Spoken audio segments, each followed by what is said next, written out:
Chapter 33. Chapter 33. Honey, be careful when you get out of the car. My mom sighs as we grow closer to my house. I roll my eyes. Mom, he hardly touched me.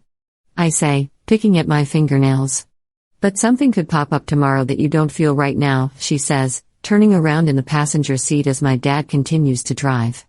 I really doubt that. I snort and I see my dad glare at me through the rearview mirror. I shrug in response. How's your ribs, honey? Do they hurt? I'm going to commit if she keeps pestering me. I love her and appreciate her looking after me a lot, but at the same time, she really is driving me crazy. We left the medical center about 15 minutes ago and she's already asked me about my ribs like 4 times.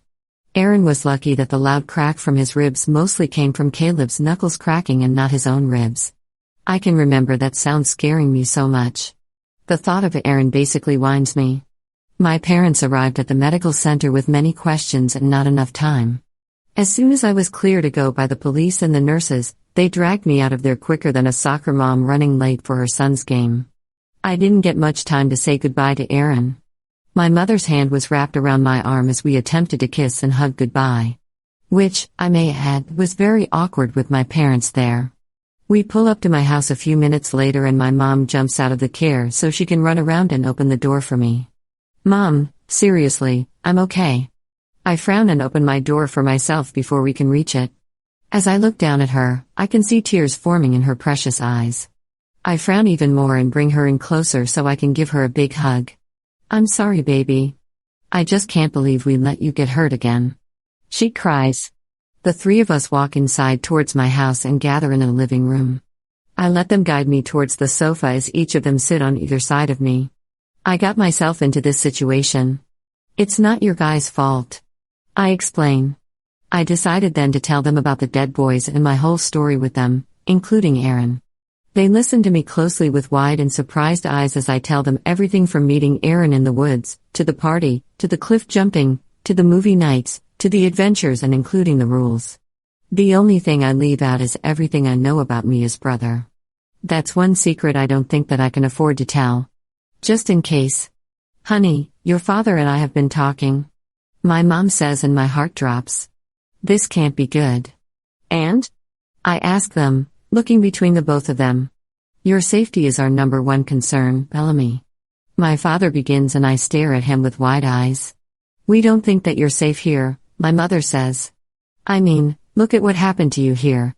You got wrapped up with some bad people and you got hurt again. We have to protect you before anything else. My dad explains and I frown. No. This can't be happening right now. We believe that it would be best if we left Woodstown. My mom says finally. I bolt out of my seat and stand up quickly to look at my parents. Panic is plastered clear as day on my face. No. I yell.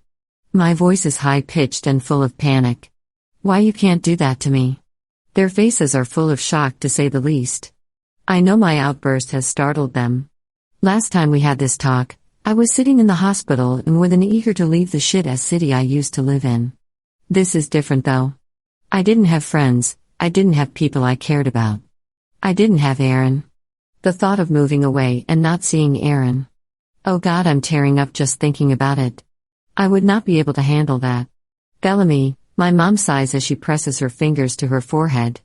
No, I say, calmer this time. I can't leave. I love these people. They will protect me. I'm fine. It could have been really bad, son. My dad says with a frown. But it wasn't. It won't happen again. There's no way I'm leaving my friends. There's no way I'm leaving Aaron. I say. My voice cracks and I sit down at the chair across from them. I love Aaron. I thought I would never be able to find someone who I love and who loves me. I don't know if him and I will be together forever, but to me, he's worth trying for. After everything I've been through, I think I at least deserve to be with the people who make me happy. Are you sure, honey? My mom asks me quietly. Tears are filled in her eyes and her lips are pressed tight. Yes, I'm certain. I say sternly and confidently. Okay, baby. I'm so glad you found someone like Aaron. I'm so glad you have friends who love you and care about you. She gets up and walks over to me to hug me. I hug her back with a deep sigh. If I had to move away from Aaron and my friends, man, I'd be a mess. My heart tugs at the thought of him. I miss him so much even though I saw him only an hour ago. For the rest of the night, I spend time with my parents. Something I wish I would do more. It's going to be someone I will do more. They do a lot for me and they were willing to give up their jobs again for me. They were ready to get up and leave and start over for a second time. That just shows how much they love me and I should really appreciate them more than I have been. Today has been really eye-opening for me. These past few months have been really eye-opening for me in general, to be honest. Things can change in a matter of seconds and you have to be prepared for every change that may happen. The three of us decided to play a few board games while watching a few movies. We went with good old Harry Potter, because you can't go wrong with Harry Potter. After a while, I helped my mom make spaghetti and meatballs. I haven't helped her make dinner in a long time. We laughed and joked around as we prepare the food. Then we eat together at the dining room table. It was really nice, the food was really great, and I took the opportunity to gush about Aaron. They asked questions about the dead boys and I told them all about each boy and good times I shared with each of them. It's around 11 now and I lay in bed tossing and turning. We've already decided that I'm not going to go to school tomorrow. I'm not ready for that. I already know everyone is going to be talking about me. I just want the news to die down a bit before I have to confront the issue.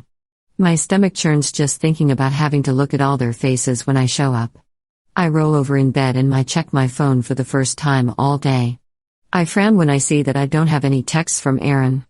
I lay in bed for about an hour before I hear a knock at my window. I shoot out of bed immediately and stare at the window. Could it be him? My heart faces frantically as I open my curtains to revel the window. Of course it's him. He's standing on the other side of the glass with a shy smile. His face is bruised and he has a few cuts here and there. I open the window with my own matching smile.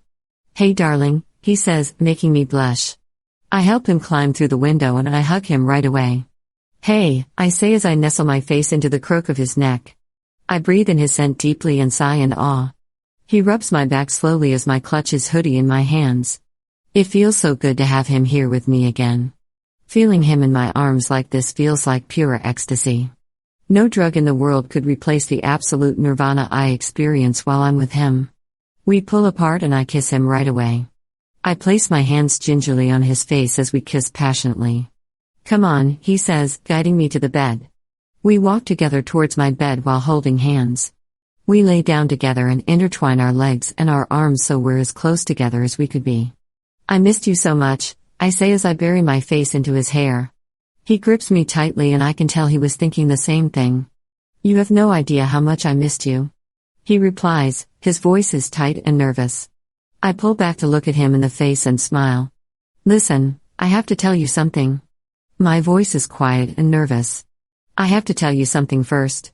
There's something I need to get off my chest, Belle." He begins to caress my face gently and my breath is hitched in my throat. My heart is beating 1,000,000 miles per minute. I'm sure he can hear it. "What is it?" I ask right away. "Play it cool, Bellamy." I grip his shirt and place with it between my fingers. I can't stop fiddling. I feel like I can't breathe. It feels like hours before he speaks again. "I love you." "I love you too," I answer right away. This causes him to smile widely and I grin like a madman.